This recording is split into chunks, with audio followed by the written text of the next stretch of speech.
After following two forest spirits down the proverbial rabbit hole, Mei, a 4-year-old girl complete with pigtails and endless curiosity, comes upon a massive clearing at the base of a conifer tree. There she sees a gargantuan ball of gray fur dozing in an alcove, its round form rising with every breath. She approaches its chubby, undefined, exposed arm and pokes it. The arm twitches. Mei giggles with excitement. She climbs on the beast's belly, scooting forward to regard its kind, sleepy face. It yawns, and from the sound of its groan, she names it Totoro, a kind spirit that will only be seen if it wants to be. Mei never thinks to be afraid of the bear-sized Totoro in the woods, and she does not need to. This moment is not about danger, rather the sense of discovery as she pets its nose and quickly feels safe enough to curl up and take a nap on the Totoro's furry paunch. Hayao Miyazaki's My Neighbor Totoro is among the most delightful of all films.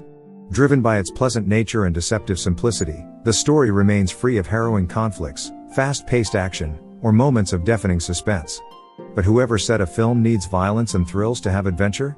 Miyazaki contends that the discovery of magic and imagination in everyday life presents its own adventure. An incredibly personal effort for the Japanese animator, the film exemplifies Miyazaki's desire to create animated works for everyone, regardless of age. He hopes to avoid demographic subcategorization, the diversifying of moviegoers by appeasing their increasingly niche-based interests. And so, Miyazaki seeks to communicate first with children in an honest and sincere way, which then, given his truthful approach, resonates with a universal audience. Miyazaki opens his film with a cheerful song called Stroll, an elementary tune both happy and plain ringing beneath a title sequence alive with cute creatures, children marching, and bright colors. With this, Miyazaki sets the joyous tone and promises a blithe filmic environment for his audience. Safe for all viewers and particularly ripe for families, Miyazaki's film wants to bring its audience together through a shared experience. When My Neighbor Totoro was in the planning stages, Miyazaki wrote that he wanted to make a happy and heartwarming film, a film that lets the audience go home with pleasant, glad feelings.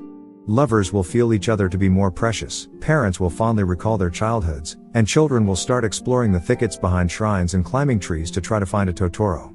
How accurate his foretelling would be. Set in a time before the age of virtual realities like television and video games, the story opens on a father driving his two daughters across the countryside in an overstuffed jalopy to their new home. Based on Miyazaki's own experience as a child in the rural suburbs of Tokyo in the 1950s, the story's exact setting remains pointedly imprecise.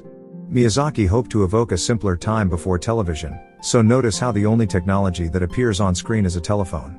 Not even a radio penetrates the purity of the surroundings. There are only farmland and rice fields, bicycles and dirt roads, ancient shrines and colossal trees. Miyazaki's Spirited Away would later mirror this opening, with a family traveling to a new home, and the child escaping the anxieties therein through fantasy. At 8 years old, Satsuki Kusakabe is the elder sister to the impetuous, squeaky-voiced Mei. They arrive with their father, Professor Kusakabe, at their new home in the countryside where they can be closer to their mother, who recovers in a nearby hospital from spinal tuberculosis. The home is half traditional Japanese, half westernized, though it has not been lived in for some time. Their father, an archaeology lecturer at the university, busies the children by telling them to look for soot gremlins. Satsuki and Mei scurry around the house and outdoors, laughing and playing, exploring their new home, when all at once they hear a shuffle and a swoosh. Was that the soot gremlins, or possibly, as Dad suggests, a ghost? An elderly neighbor woman the girls have been instructed to call Granny corrects their father, saying that the soot sprites are likely to leave once the family is settled. So Satsuki and Mei instinctively scream at the house's empty rooms in unison, hoping to shake the fuzzy balls of black with eyes out of hiding. Granny says she used to see them too, when she was young. In these first scenes, Miyazaki establishes a wounded but caring family where imagination is supported by their parents, building an environment of creativity and a celebration of childhood. The wild forest surroundings and potential presence of ghosts is never a cause for fear, rather they present exciting phenomena for only Satsuki and Mei to investigate. This is magic that only children can see, and for the viewer, this magic may be real within the story or may be figments of the children's imaginations. Miyazaki sees no difference between the two, both types exist in their own ways. But in either instance, the fantastical happenings of the film are augmented through the eyes of a child, whether merely looking through the hole in the bottom of a stupid bucket, or observing an impossible forest creature slumbering in a wooded grove. One afternoon, with Satsuki off at school and Dad working in his office at home, Mei plays in the yard. She sees a small, white, semi-transparent bunny-like animal gathering acorns and she follows it into the woods where she finds the Totoro. She dozes with the creature in safety for the duration of the afternoon, and when Satsuki and Dad find her asleep in the woods, Mei tells them all about her experience. Satsuki believes the name Totoro comes from Mei's mispronunciation of Tataru, the Japanese word for troll, which Mei probably learned from the copy of Billy Goat's Gruff that her mother reads them. Satsuki too would like to see the Totoro, and Dad has no qualms about his children believing in such things, but both have their doubts that Mei saw anything at all. On a rainy evening when Dad forgot to take his umbrella to the university, Satsuki and Mei decide to meet him with one at the bus stop. Tired, Mei rests piggybacked on Satsuki. The hour grows late and the bus stop light illuminates the girls in the emerging darkness. All at once, lumbering peacefully from within the woods, Mei's King Totoro, as it is called, joins the girls at the stop. Given the rain, Satsuki offers the creature an umbrella to hold. The Totoro accepts and quivers with delight at the sound of the raindrops pattering against the umbrella top. Then the Totoro jumps up and down to send a sheet of drops collected by trees surging down. The sound is immaculate. From down the road the bus finally arrives, but not their father's bus. This is the cat bus, a 12-legged creature with headlight eyes and furry seats. When the Totoro steps onto the living transport, the audience can do nothing but smile from ear to ear at the wonder of the moment. The fantasy components are the most innocent and effortless in the film, while the scenes involving the mother character show the truth of infirmity. But Miyazaki does not dwell on sickness as a precursor to death. He acknowledges its existence in the real world and with ease asks his audience to accept it. In the film's only scene of tension, Mom must remain at the hospital during the family's planned weekend together, and in a flash of frustration, Satsuki yells at Mei, telling her to grow up, which in their family acts as a powerful insult, like death for a child. Hurt, Mei leaves on her own to visit her mother and gets lost along the way. The townspeople conduct a search, but Satsuki must beckon King Totoro and the cat bus for help before they find her. Miyazaki suggests that the unadulterated imagination of children is their safeguard, their saving grace, and the device through which they cope with unfortunate realities around them. My Neighbor Totoro contains no plot per se, beyond situation and discovery. There are no threats or danger. Certainly, the forest spirits pose no hazard.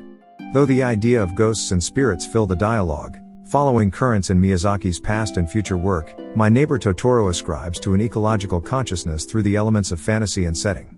The ambiguous backdrop of the story, for example, takes place in a past when trees like the gigantic conifer could still exist. And this past seems directly linked to a strong imagination in Miyazaki's films, whereas the technology-ridden present is deficient of imagination, thanks to virtual entertainment. Professor Kusakabe notes that the trees come from the time when trees and people used to be friends, suggesting that industrialization has begun and soon such trees will be claimed. The setting amalgamates several real-life forests, including those from Miyazaki's home in Tokorozawa and the home of art director Kazuo Ogao's in the northern city of Akita. Such forests no longer survive in rural Tokyo, and so the sort of child who is bewitched by them cannot either. In any case, through the title and story, Miyazaki reminds his audience that the forests and the spirits within are our neighbors, and that being neighborly is not only limited to humans but to nature. Miyazaki invented the concept of forest spirits called Totoro for the film, combining imagery associated with bears and owls for the final design. As a child, Miyazaki used to dream of fearsome yet friendly creatures living in the forests. When he eventually sketched out his model for the Totoro, what he created was an animal now ingrained into Japanese society. Most toy shops in Japan carry plush Totoros today, and so Japanese children now see the round, fluffy creatures in their own dreams. The Totoro's appearance is so clever and yet so simple.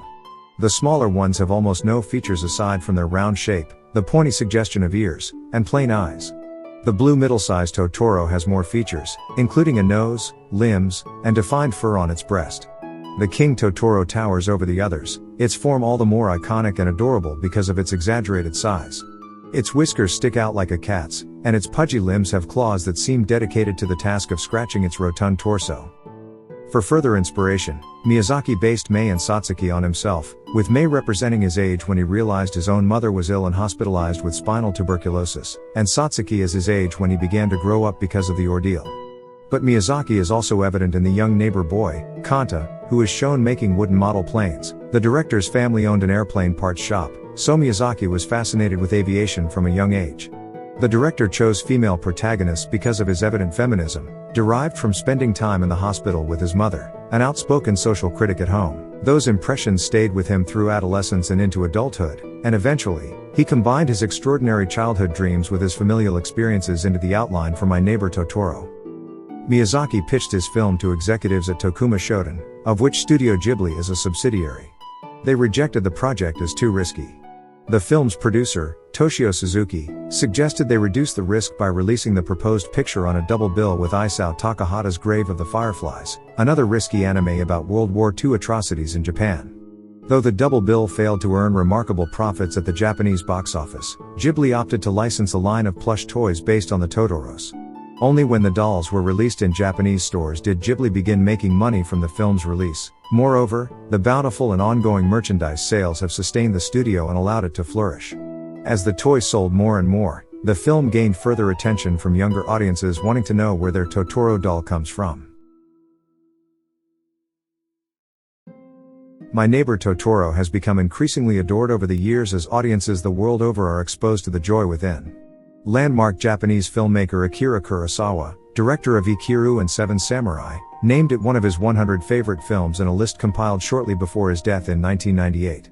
When Miyazaki's admirers at Walt Disney Company purchased the home video distribution rights in the mid-1990s and exposed the film to a wide Western audience, the universality of Miyazaki's animation was apparent.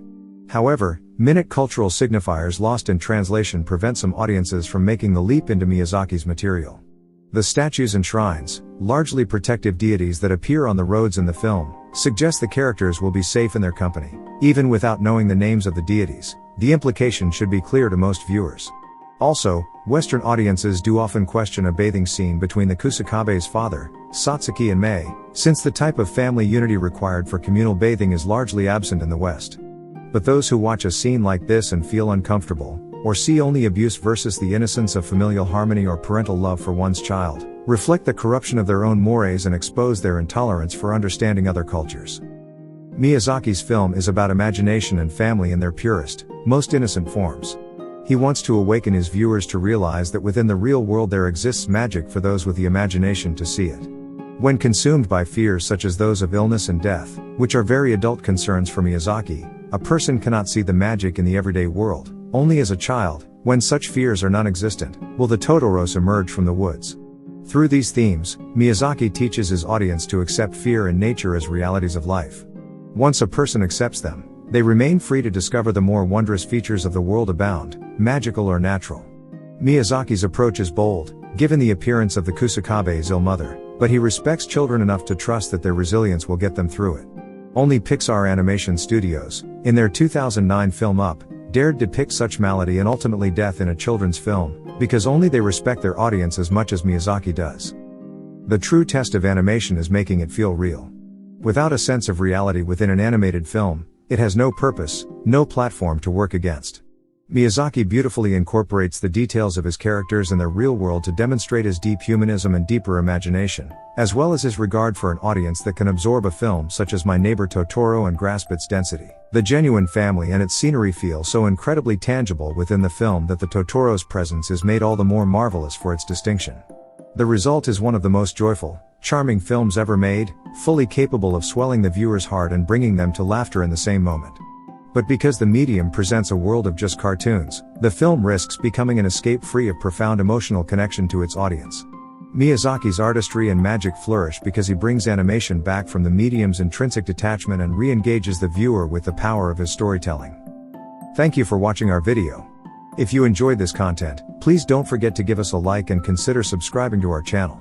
Your support helps us create more videos like this in the future and we really appreciate it. Thanks again for watching and we hope to see you in our next video.